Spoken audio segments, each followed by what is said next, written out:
الحمد للہ رب العالمین والصلاة والسلام علی رسولہ الامین وعلی آلہ وصحبہ اجمعین وعلی من تبعہم بإحسان الی یوم الدین. اما بعد فقد قال اللہ تعالی فی القرآن المجید اعوذ باللہ من الشیطان الرجیم بسم اللہ الرحمن الرحیم.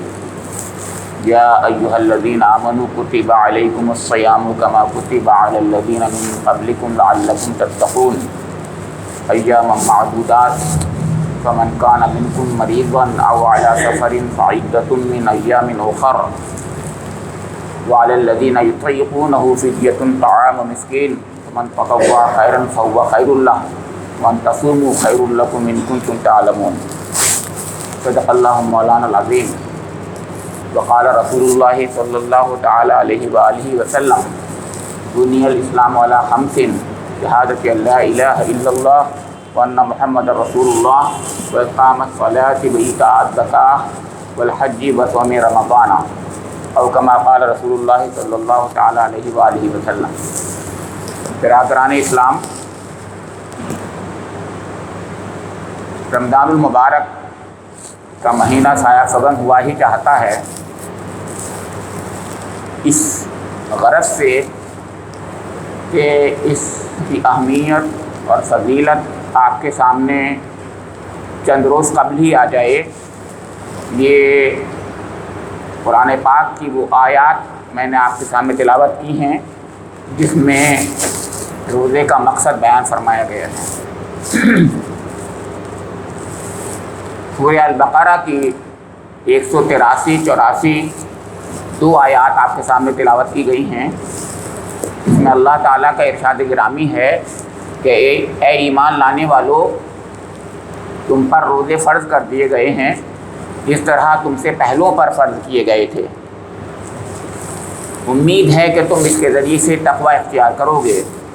یہ چند روز کے روزے ہیں اور اس میں بھی جو لوگ مریض ہوں یا سفر پر ہوں وہ بعد میں ان کی گنتی پوری کر لیں، روزے کی گنتی پوری کر لیں. اور جو طاقت رکھنے کے باوجود روزہ نہ رکھ پائیں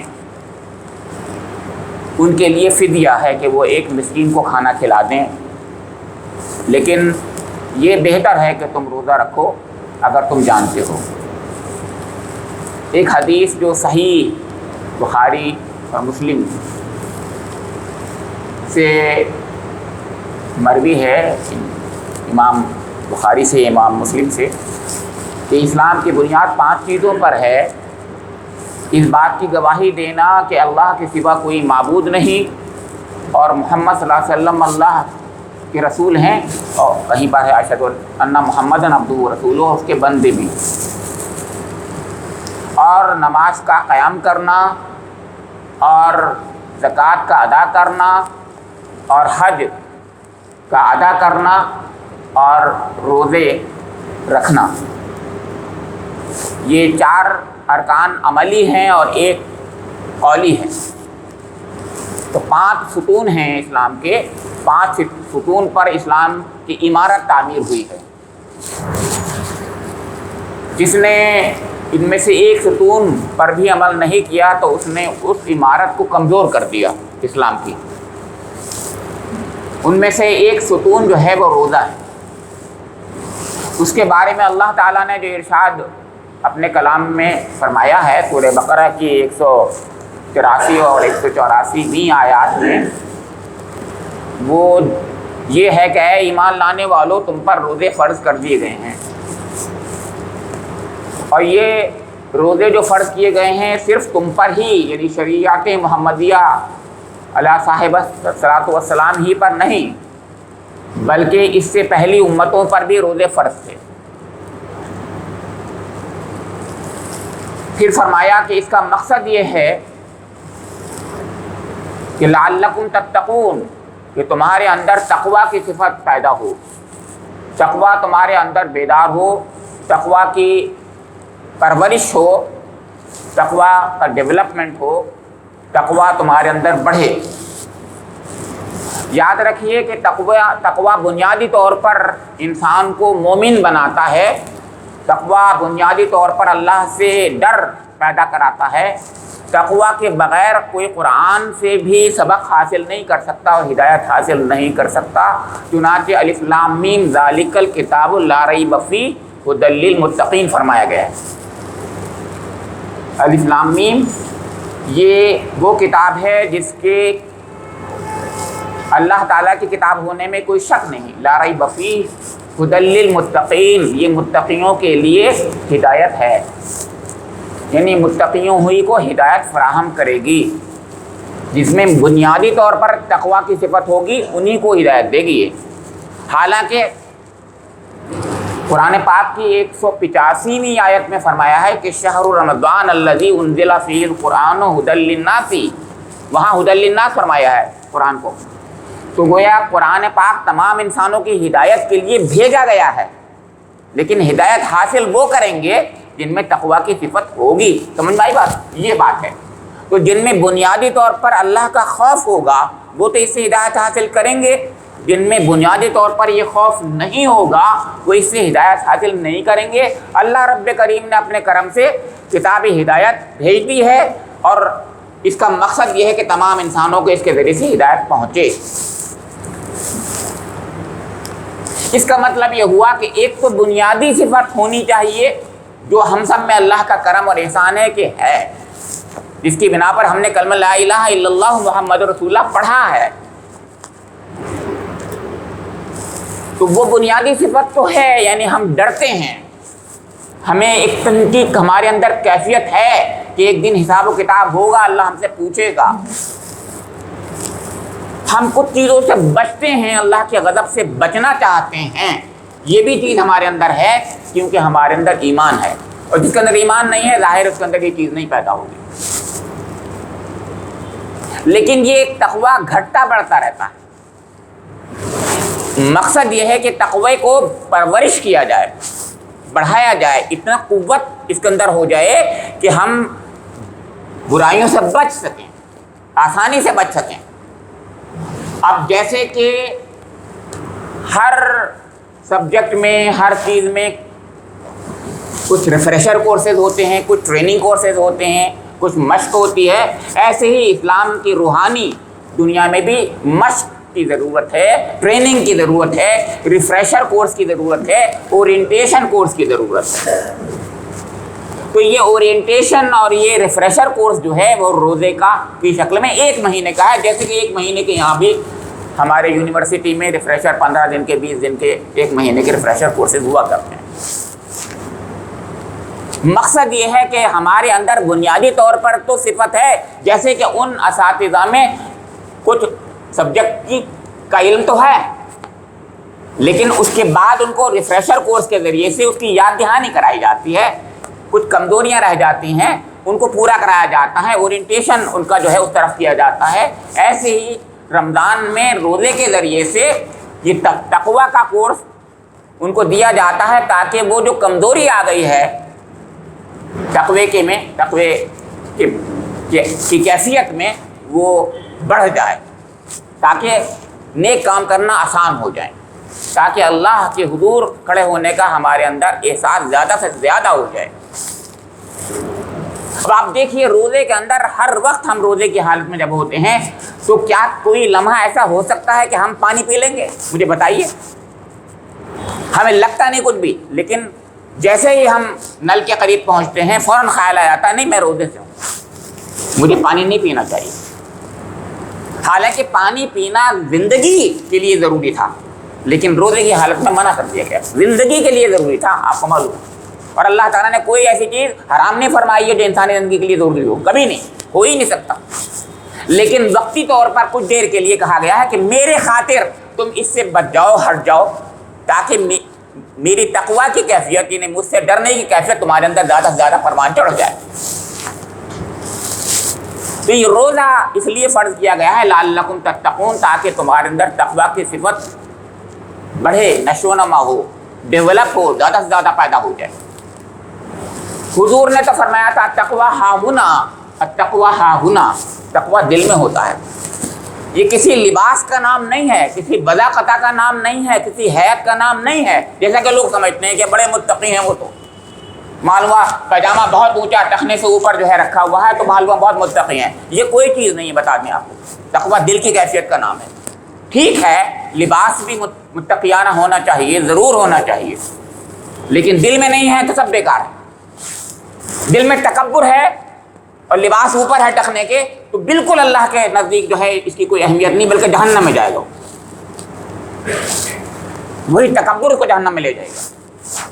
لیکن اگر کبھی کبھی اس کا ٹخنے کے نیچے بھی آ جاتا ہے، اگر جیسے حضرت ابوبکر صدیق رضی اللہ تعالیٰ عنہ کی تہبند نیچے ہو جایا کرتی تھی، جیسے وہ گھبرائے، انہوں نے کہا بھی کہ یا رسول اللہ میرے ساتھ تو ایسا ہو جاتا ہے کہ نہیں ابوبکر تمہارے لیے تھوڑی ہے یہ. وہ کیفیت ہے اصلی چیز جو ہم اپنی زندگی میں جس کیفیتوں کے ساتھ جیتے ہیں. ہو یہ گیا ہے کہ ہم حیاتوں کے بندے بن گئے ہیں، ہم شکلوں کے بندے بن گئے ہیں. ہم جو ہے لوگوں کے سامنے کچھ قسم کی خاص کیفیت بنا کر دکھانا چاہتے ہیں. معاف کیجیے گا، یہ چیز اللہ کے ہاں بالکل صحیح نہیں ہے، بالکل غلط ہے.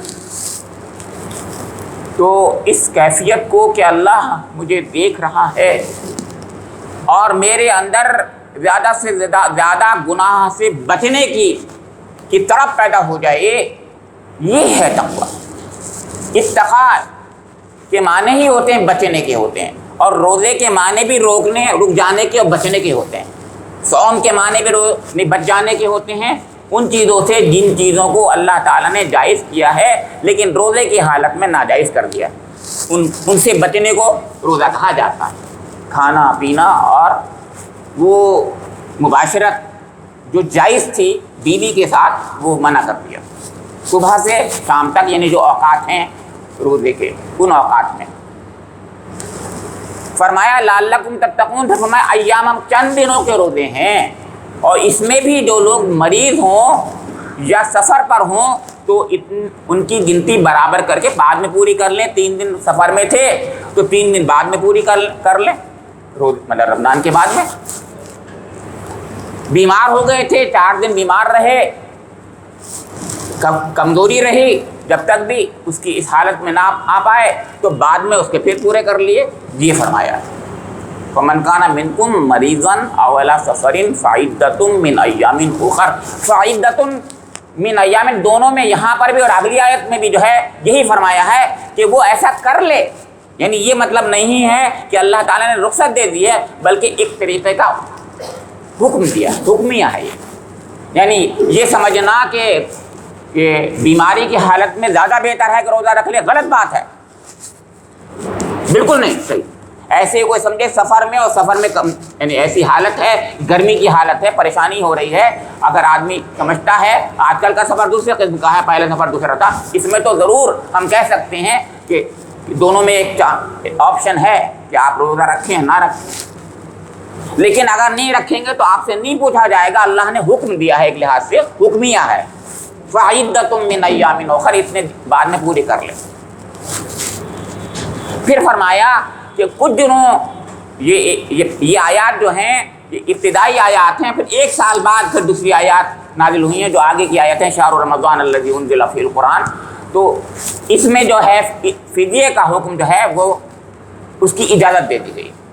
کچھ لوگ ایسے تھے، اور ظاہر ہے گرمی کی حالت اور سختی کی حالت اور عرب کا ریگستان، وہاں پر خاص طور سے اس کیفیت میں ایک دم آ جانا مشکل تھا.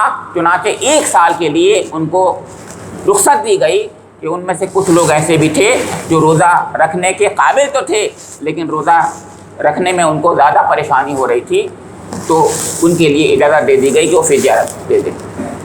یا یوں کہیے گا کہ یہ جو اجازت دی تھی یعنی کیا نام ہے آپ کے مریض کے لیے جو رخصت تھی اور جو مسافر کے لیے رخصت تھی، اس کے بدلے میں اگر وہ روزہ نہ رکھے بعد میں تو اس کے لیے فدیہ کی جاتی. یہ کئی تفسیریں ہیں. مطلب کہنے کا یہ ہے کہ تفسیریں کئی ہیں، لیکن صرف یہ ایک ٹرانزیشن پیریڈ کا نام تھا.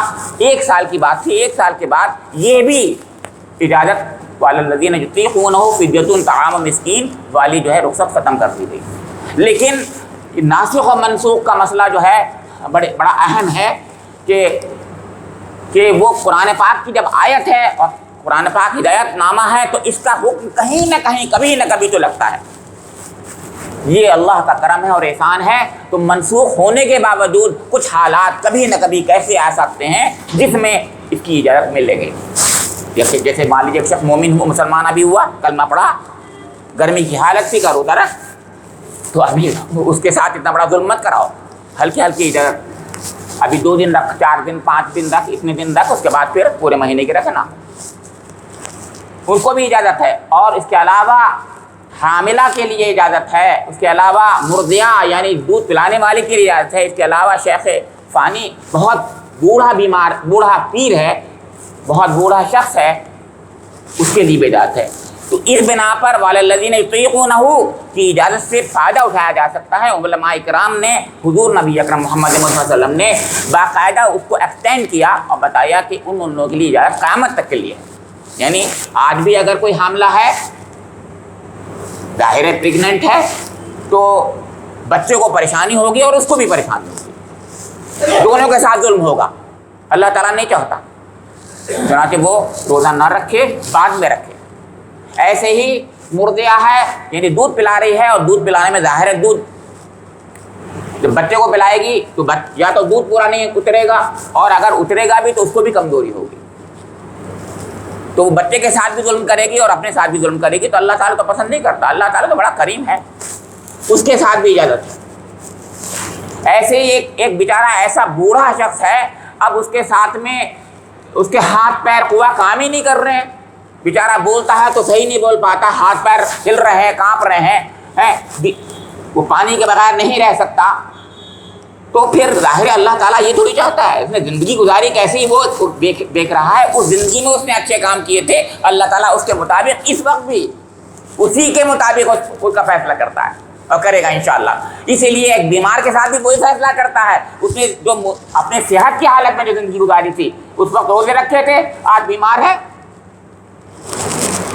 تو ان لوگوں کے لیے فرمایا کہ وہ ایسا کر لیں کہ فدیہ دے دیں. لیکن فرمایا کہ وَأَن تَصُومُوا خَيْرٌ لَكُمْ إِن كُنتُمْ تَعْلَمُونَ، اگر روزہ رکھو تو یہی زیادہ بہتر ہے. اللہ رب کریم سے میری دعا ہے کہ ہم اللہ رب کریم کے تمام یعنی احکامات کو، اس کی عبادات کو اس طریقے سے لیں جیسا وہ پسند کرتا ہے، ایسے لیں جیسا وہ کہتا ہے، جیسا وہ چاہتا ہے، اور ہماری زندگیوں میں اللہ رب کریم وہ تقوی کی کیفیت پیدا فرما دے جس سے ہماری زندگی منور ہو جائے، جس سے ہماری آخرت بن جائے، جس سے ہماری دنیا بھی بن جائے. ربنا تقبل منا انک انت السمیع العلیم وتب علینا انک انت التواب الرحیم.